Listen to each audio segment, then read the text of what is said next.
Hello, this is Roland. Today I want to make a special program. Today's a holiday weekend. Last holiday weekend of summer, I want to make a special program for you because many of you are not doing very, very well at all. When I travel about and look at people, you can see just by looking at people that they're not doing well. Okay?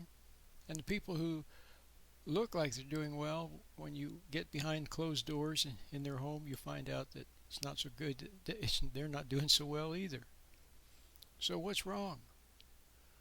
Well, a lot of things, but it all kind of boils down to a couple of very, very basic things. First of all, you've been misled. You've been lied to and deceived, and the people who lied to you and deceived you are the very ones that you had trusted. Um, Either they didn't know but pretended that they knew, or most likely, especially with like with your parents, for example, they just went along with what everybody else said was the right way to do things, and they believed what they were told. Okay, and um, then they made a lot of mistakes. Your parents. Okay, and now you're an adult, possibly a parent, and you're making mistakes. Okay, so now you can see that maybe you hated your parents when you were a kid. You resented them because they failed you in different ways. Or mom was too much, or she was always sick, or she was nagging, or she was bossy, or your dad wasn't there, or he was a wimp, or he wasn't there for you on those special occasions, or maybe your dad, there was a divorce and then he was gone, and so on.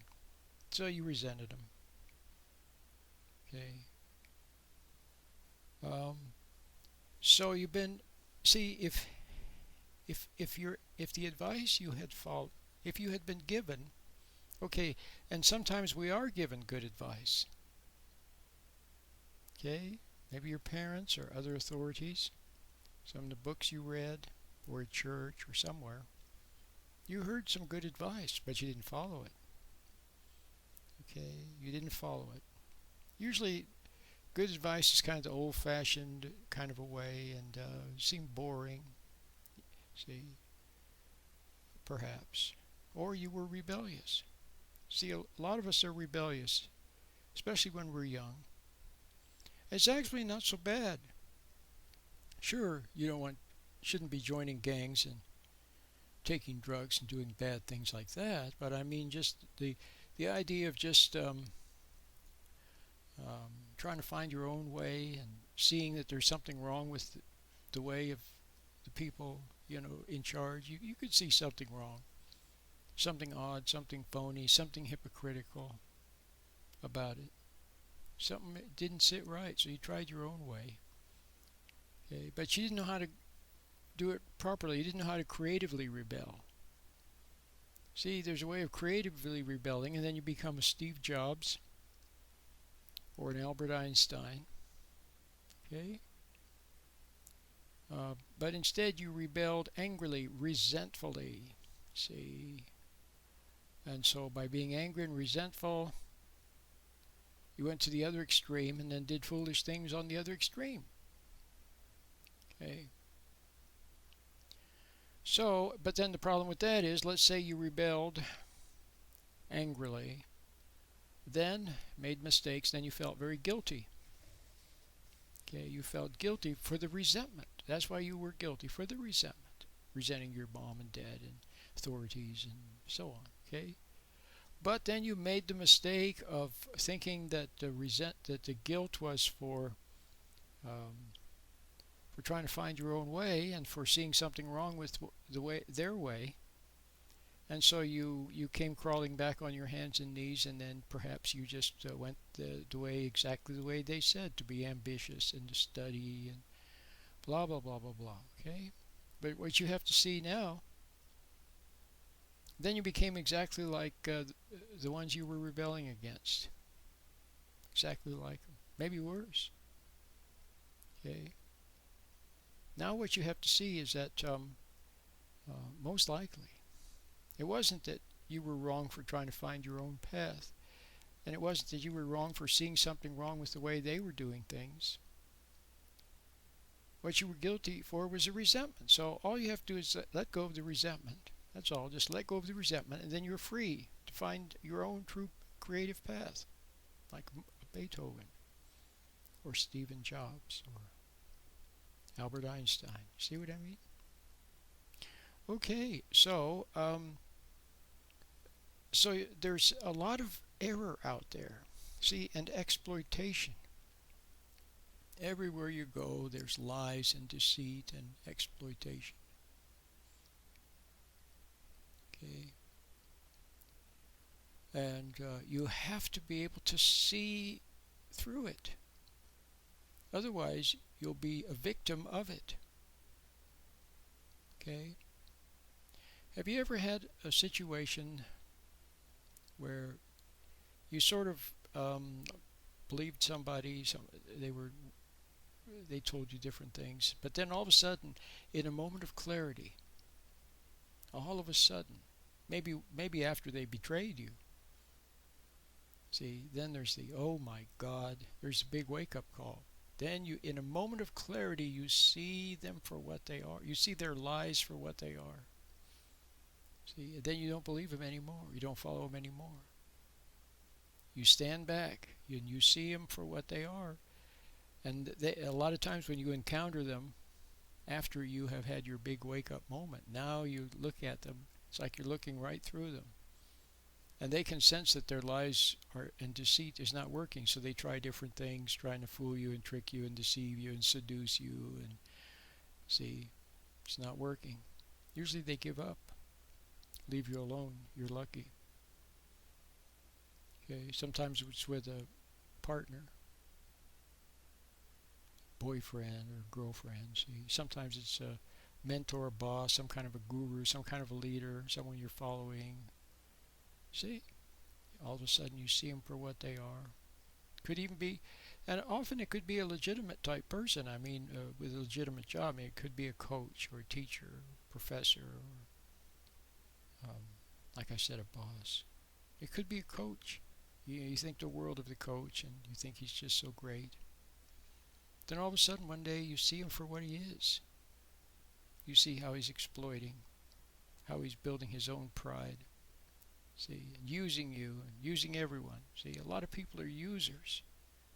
See, a lot of men are users. That's why women resent men, because men are users. The average man is a user. Even if he's a decent guy and has a decent job and goes to work and comes home every night and so on, he's still a user. He uses the wife to support, the woman to support his ego. See, and he uses work to support his ego, and sports to support his ego, and his kids to support, everything is to support his pride. He's a user. A lot of kids resent their dad for that. He's not supposed to. Father is not supposed to be a user, but he is, and he's very, very wobbly. Very, his ego is very fragile, because it's built. It's a house of cards. If he had real substance, if he found his center of dignity, if he found a bond with his Creator within, with principle, then he would be solid, and he wouldn't, and he would also be humble. That doesn't mean weak people pleaser. It means not prideful. He could stand tall and be forceful and courageous, like George Washington, and yet have a humility about him, because he's not doing things for his pride. He's doing things for principle, for honor, for the good of others. See what I mean? In a selfless way. Well, okay, so a man is supposed to be honorable and noble, and but not prideful. But most men are prideful, and in order to sustain their pride, they use the woman to sustain his pride. See, his pride in his animal. See, and then his ambition pride. He requires her, see, to lie to him, and he requires her to support him in his ambition. So the woman senses that he's using her. She senses it in bed, um, everywhere. Everywhere she senses that he's using her. So she resents him for that. But then she feels guilty for resenting him, so she's extra nice to him. And then when she's extra nice to him, then he takes advantage, and then she resents him for that, you see. Round and round. But she has had experience with men, beginning with her father who failed her, who wasn't there for her. And then she went out into the world looking for love, and she found use instead. And so undoubtedly she has a lot of anger and judgment toward men. See, a woman can't help but judge a man. You look, here comes any man, and she can watch him for a minute, a couple of minutes, or 5 minutes, and then she can see there's the pride that craves support. She sees it. She sees the weakness, the pitiful, sniveling weakness. See, and then she resents that. She resents him for that, but then her resentment, see, backfires on her, makes her feel guilty, so then she's nice and supportive of him, see, out of guilt, out of resentment, out of guilt for resentment. So it's all based on resentment and judgment, you see. So you have a marriage like that where a lot of women think that, well, I'll marry him, and then he'll improve after we get married, or I'll whip him into shape. But then she finds out that her supportive love, which is what he requires, demands. If he doesn't get supportive love, then he's like a drug addict. He craves her support, and if she withholds it, then he may go out into the world. Then he may transfer his allegiance to work, to money, to the bottle, to other men, to another woman. See. So that's the way it is. That's the way the average family is. See, and then you go out in society, and society is built on this faulty relationship. See, if men loved the woman, if he loved her, if he didn't demand love from her but gave love, see, if he was the center of love because he has a bond with his Creator, so through him comes agape, motionless love. See, and then everyone respects father, respects her husband. She respects her husband. Okay? She may come to love him. If she loves the good in him, the good that's coming through him, that's the same as loving God. See, and thereby she is okay. Okay? But a lot of men don't have any good in them.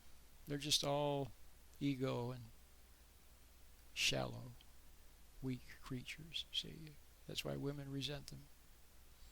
But then some women will go to the other extreme then, because they don't like the wimpy, weak man. Because the weaker he is, see, the more angry and fierce she becomes. Pretty soon she's dominating him. So some women make the mistake of trying to find a seemingly strong man, see, to balance her fierceness that she senses coming out in her anger. But instead he turns out to be maybe violent, cruel. See, so she went from the frying pan into the fire. So both men are wrong. The weak men, the womanizing man, the people-pleasing man are wrong. The angry man, violent man is wrong. The compensating man, see. So some men, have bought into the lie that sex is love, and then they get married and they think it's going to be hog heaven, and because they have this woman supporting them, and they go out the door ambitiously to try to bring home rewards to her, so she'll keep supporting his ego. But something is wrong. See, something is wrong, and she's resenting him underneath. She wants something from him. He doesn't know what she wants. What she wants is real love, real agape love, fatherly love, corrective love. See, all egos, every ego, every person on the face of the earth needs correction from our. See, we're naturally egotistical.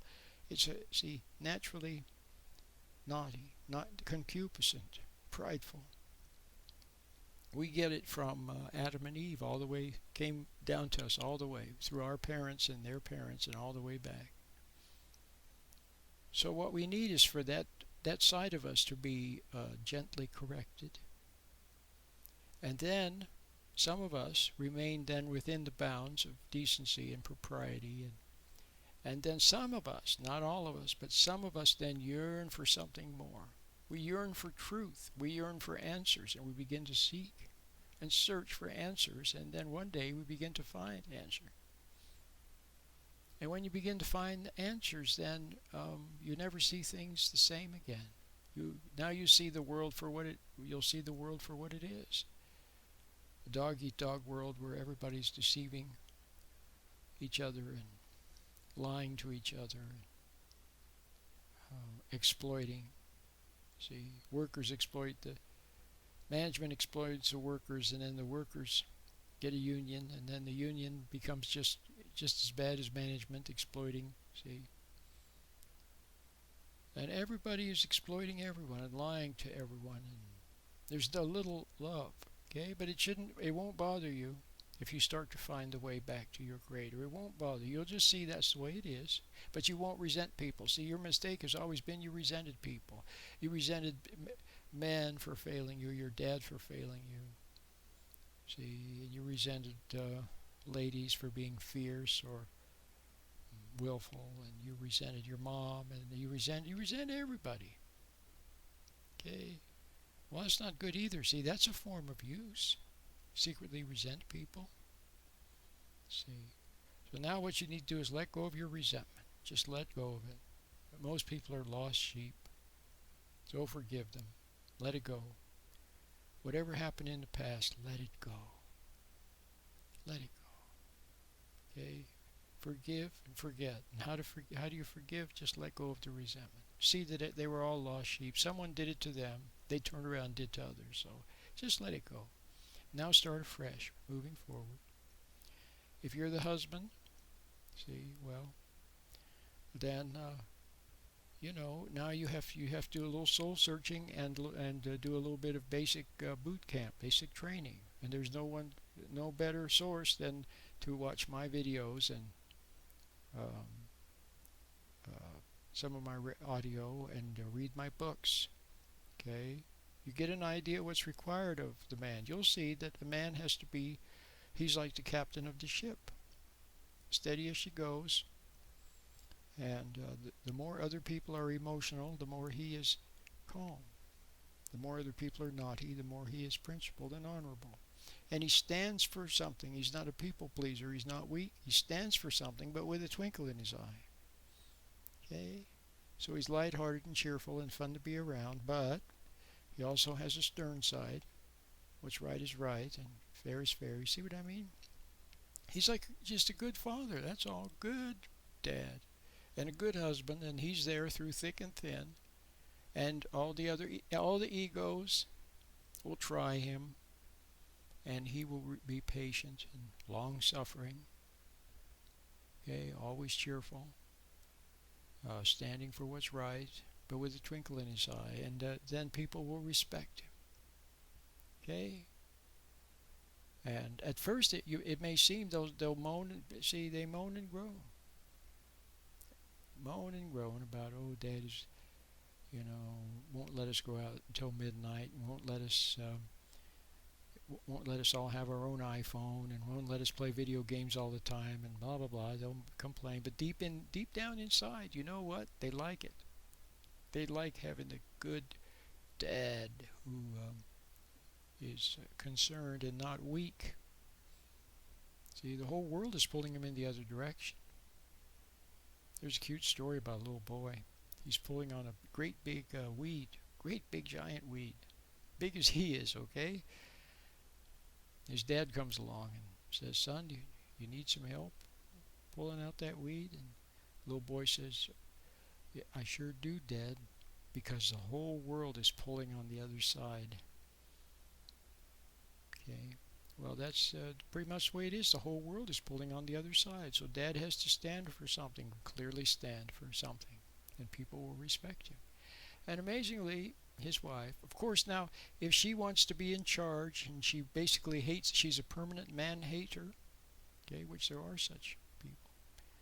She just develops such a hatred of men, deep, deep down inside, that should he start to get better, should he say, I haven't been the man I'm supposed to be, I failed you, you know, I'm sorry, I'm sorry. But from now on, things are going to be different. And then, after that, on with the show. And now, he starts to do what's right. Okay? Most ladies will be happy. First, she won't believe that it's true. She'll think it's just another trick, another ruse, another way of him getting her to feel sorry for him and support him. But, as the weeks and months go by and she sees that he means it, then she might accuse him of, when he seems to be more aloof, more fatherly, she'll accuse him of having another woman or something, and he just lets all that pass, goes in one ear and out the other. See, so she'll test him, but you know what? Most women, they'll test him, and deep down in their heart, they're hoping that he'll make the grade and won't fail, won't be found wanting. See? So then eventually he'll be happy ever after. The kids will respect father and love him, and then she'll respect him and perhaps also love him. It can be just beautiful. Okay? On the other hand, if she's a real man hater, and then she really hates the man's authority, natural authority, because he's close to God, okay? Then she might take off, find some other man that she can shack up with or something. Well, so be it. So be it. He has to be there. Okay, if there are kids, then he's there for the kids. He continues to function, goes to work, takes care of things. Okay? See, now for the lady, if you begin to wake up, you see your husband is weak, so on, don't resent him. Okay, don't resent your husband. See that there's a good chance that you're part of the problem, because see, okay, first of all, he required you to be a little bit seductive and a little bit naughty, and that excited him. Okay, so you played the Eve role. Okay, you played the Eve role. Okay, but maybe now now that you're married and now you don't want to play that role anymore. Okay, well then just don't play it anymore. Okay, just let your hair down and just be your regular self. Okay, but don't resent him. See, that's the most important thing. First of all, if you don't resent your husband, if he's a good man, then appreciate what's good in him, and don't resent him for his mistakes or his weaknesses. Maybe he can find himself.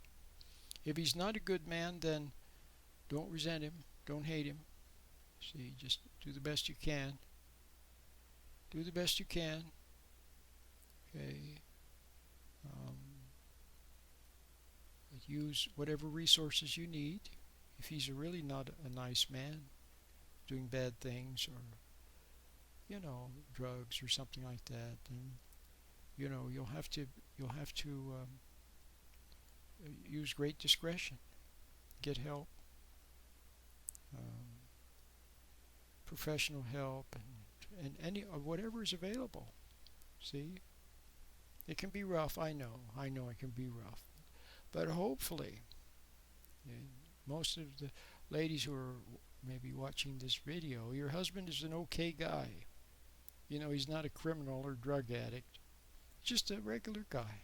Well, in that case, if he is, then like I said, appreciate what's good in him if there is some good. If there's no good, then maybe there isn't anything there to be appreciated. But anyway, maybe there's probably something. And don't hate him for his weakness. See that see that undoubtedly your father wasn't there for you, and so you resented your dad, so forgive your dad, your poor old dad. He was confused, the world was too much for him. And notice how you tend to transfer your judgments, your resentments, see, to all men. See, it's like if somebody is upset and scared and by one dog that barks at them, see, well, then they react to that one dog, and then after that they react to all dogs. So if one man was not good, see, then there's a tendency to resent all men or judge all men. So watch out for judgment, okay?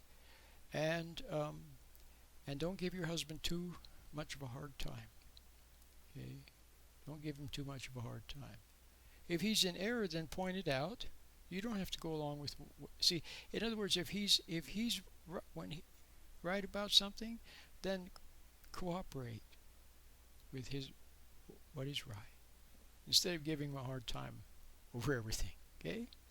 But of course, if he's not right, then of course you need to speak up and you know dispute the issue and find out what the right thing to do is. You see. But you don't want to be giving him a hard time over everything. If he's right, then don't fight him when he's right. See, some people, see, some ladies, for example, when her husband, tries to do what's right, maybe he doesn't do it perfectly, but he tries, then she fights him on that. But then when he's doing something wrong or something that's not good, then she goes along with it and is supportive of. See what I mean? Totally backwards. So watch out for that. So give him a little space, back off, give him a little space. Maybe he can find himself. Maybe there is some good there. If he found himself. See, if you're beginning to wake up, and then if he begins to wake up, well, it could be beautiful. Then you have two aware people. It could be beautiful. It could be a marriage made in heaven. Okay? Instead of a marriage made in hell, which is what you see all around you. Okay. So, hope you enjoyed today's little lecture. Oh, and you adult children of parents who divorced or fought or didn't do so well, just don't resent your parents. Okay, don't resent. You can read my books and listen to my lectures and so on. Then you begin to see what happened. Oh, you begin to understand. Oh, it's Adam and Eve, and my dad required her support, and she resented him for that. And he was wimpy, he was weak, and she resented him for that. And but you'll see how it all went. Oh, you'll see, and then you won't hate him anymore. You'll have compassion. Okay.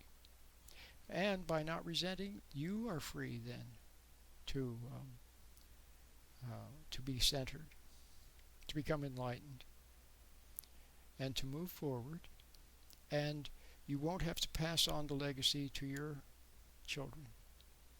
See, the buck can stop with you by becoming enlightened, by letting go of resentment and judgment. You become free to be a good parent, good mom, good dad, good husband, good wife. My name is Roland.